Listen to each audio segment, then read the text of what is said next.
As we all know by now, a series of storms swept across the plains yesterday, and one of the most destructive tornadoes in history sliced through the towns of Newcastle and Moore, Oklahoma. In an instant, neighborhoods were destroyed. Dozens of people lost their lives. Many more were injured, and among the victims were young children trying to take shelter in the safest place they knew, their school. So our prayers are with the people of Oklahoma today. Our gratitude is with the teachers who gave their all to shield their children, with the neighbors, first responders, and emergency personnel who raced to help as soon as the tornado passed, and with all of those who, as darkness fell, searched for survivors through the night. As a nation, our full focus right now is on the urgent work of rescue and the hard work of recovery and rebuilding that lies ahead.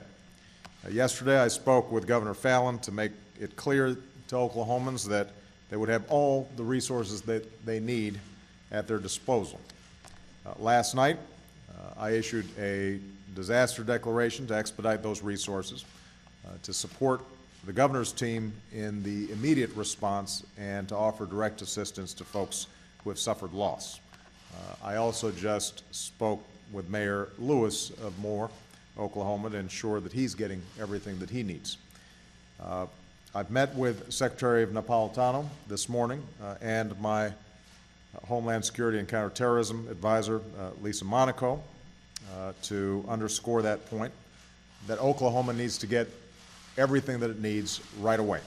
The FEMA Administrator, Craig Fugate, is on his way to Oklahoma as we speak. FEMA staff was first deployed to Oklahoma's Emergency Operations Center on Sunday as the state already was facing down the first wave of deadly tornadoes. Yesterday, FEMA activated urban search and rescue teams from Texas, Nebraska, and Tennessee to assist in the ongoing search and rescue efforts, and a mobile response unit to boost communications and logistical support. So the people of Moore should know that their country will remain on the ground, there for them, beside them, as long as it takes. For there are homes and schools to rebuild, businesses and hospitals to reopen, their parents to console, first responders to comfort, and of course frightened children who will need our continued love and attention.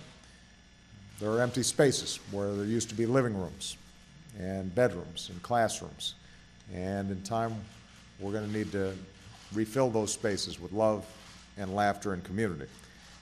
We don't yet know the full extent of the damage from this week's storm.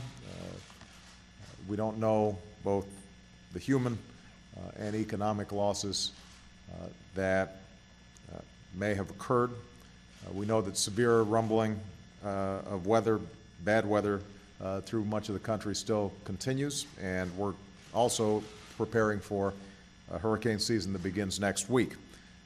But if there is hope to hold on to, not just in Oklahoma but around the country, it's the knowledge that the good people there and in Oklahoma are better prepared for this type of storm than most, and what they can be certain of is that Americans from every corner of this country will be right there with them, opening our homes, our hearts to those in need, because we're a nation that stands with our fellow citizens as long as it takes.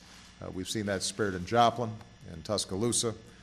We saw that spirit in Boston and Breezy Point. And that's what the people of Oklahoma are going to need from us right now. For those of you who want to help, you can go online right now to the American Red Cross, which is already on the ground in Moore. Already we've seen the University of Oklahoma announce that it will provide housing for displaced families. We've seen local churches and companies open their doors and their wallets. And last night, the people of Joplin dispatched a team to help the people of Moore. So for all those who've been affected, we recognize that you face a long road ahead. In some cases, there will be enormous grief that has to be absorbed, but you will not travel that path alone. Your country will travel with you, fueled by our faith in the Almighty and our faith in one another. So our prayers are with the people of Oklahoma today, and we will back up those prayers with deeds for as long as it takes. Thank you very much.